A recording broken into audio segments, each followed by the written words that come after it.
El método de sustitución trigonométrica.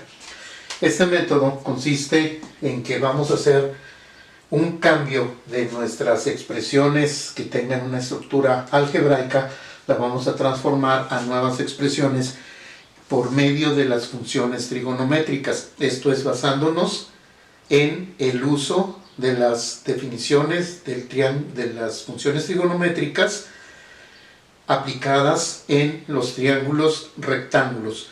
Y por ejemplo, ¿dónde lo vamos a poder aplicar? Bueno, vamos a observar cuando tengamos raíces de sumas de cuadrados o diferencias de cuadrados. En este caso, por ejemplo, se observa directamente que tengo la raíz de una suma de cuadrados. Este ejemplo, tengo la raíz de una diferencia de cuadrados, donde el 10 lo puedo poner como el cuadrado de la raíz de 10. Entonces, el cuadrado sería de la raíz de 10. Otras situaciones donde aparezcan potencias fraccionarias con denominador 1/2, entonces las podemos expresar en forma de radical y con la potencia correspondiente, dado que el radical es potencia 1/2, multiplicado por 3 nos daría la potencia 3/2.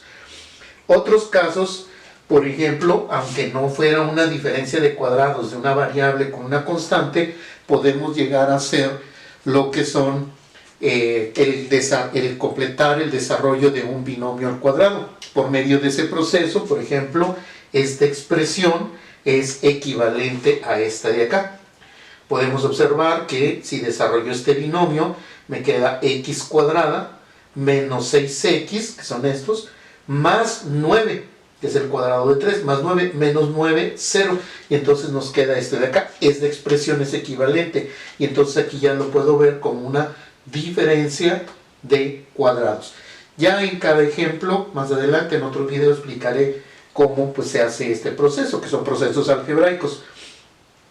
O en algunos casos donde no tenga potencia fraccionaria, de todas maneras podemos llegar a expresarlo en términos de raíz cuadrada, que en este caso esta potencia 2, bueno, pues la puedo expresar como la raíz cuadrada de esta expresión elevado a la potencia 4, dado que la raíz es 1/2 por 4 me estaría dando la potencia 2 que tengo originalmente.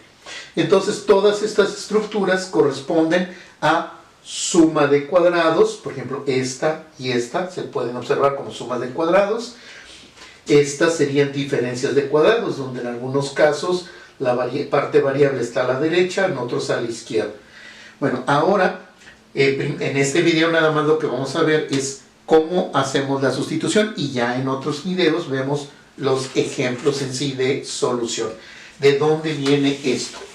Bueno, entonces, recordando del teorema de Pitágoras, sabemos que para un triángulo rectángulo, una vez que nosotros asignemos dónde está el ángulo de referencia, pues asignamos cateto opuesto, cateto adyacente e hipotenusa. Y el teorema de Pitágoras nos indica que el cuadrado de la hipotenusa es la suma de cuadrados de catetos. Si nosotros del teorema de Pitágoras despejamos la hipotenusa, entonces observamos que nos queda esta expresión. Entonces nos queda la raíz de una suma de cuadrados, por lo que cuando tengamos una suma de cuadrados, el radical va a ser la hipotenusa. Si nosotros despejáramos ya sea el cateto opuesto o el cateto adyacente, entonces despejando el opuesto, restamos el adyacente, sacamos raíz cuadrada y entonces nos queda que es hipotenusa al cuadrado menos adyacente al cuadrado. Si despejáramos el adyacente, entonces nos queda esta otra expresión. Y entonces observamos que cuando tengamos una diferencia de cuadrados, este primer término siempre va a ser nuestra hipotenusa. Y lo que tengamos aquí, dependiendo de lo que nosotros decidamos, podemos tomarlo como que sea el adyacente o el opuesto. Y aquí nosotros lo vamos a elegir dependiendo del tipo de expresión. Un ejemplo, si en la integral tuviéramos, por ejemplo, una expresión de este tipo, involucrada en la integral, entonces tengo una suma de cuadrados, entonces este es el cuadrado de un cateto, este es el cuadrado del otro cateto, y el radical es la hipotenusa. Si tenemos, y se pueden dar dos casos, por ejemplo, que tuviéramos x cuadrada menos 9, o al revés, 9 menos x cuadrada, aquí nosotros observaríamos que para este caso la x tendría que ser la hipotenusa. ¿Sí? Estos dos pueden ser cualquiera de estos dos. Entonces, esta sería mi hipotenusa y este sería el cuadrado del cateto. ¿De cuál? Nosotros decidimos qué cateto. Lo podemos asignar al cateto adyacente o lo podemos asignar al cateto opuesto. Nosotros lo vamos a decidir. En el caso de que sea la raíz de una constante menos la variable al cuadrado, entonces esta constante es el cuadrado de la hipotenusa. Y la x la variable, nosotros vamos a escoger si decidimos ponerlo como el adyacente o el opuesto.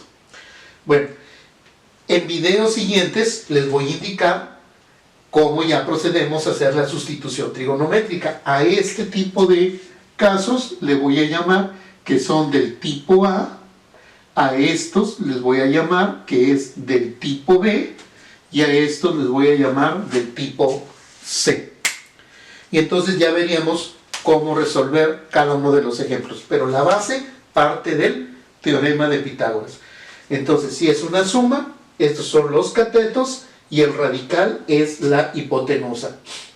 Si es una diferencia, entonces observaríamos que el primer elemento es la hipotenusa, me está ofreciendo la hipotenusa, y el segundo elemento nosotros decidiremos si lo colocamos como el adyacente o como el opuesto. Si decidimos que es el adyacente, entonces el radical va a ser el opuesto. Aquí me sobró el cuadrado. Si nosotros decidiéramos que el segundo elemento es el opuesto, entonces el radical va a estar en el cateto adyacente. Esto ya lo veremos aplicado en ejemplos ya en otro video.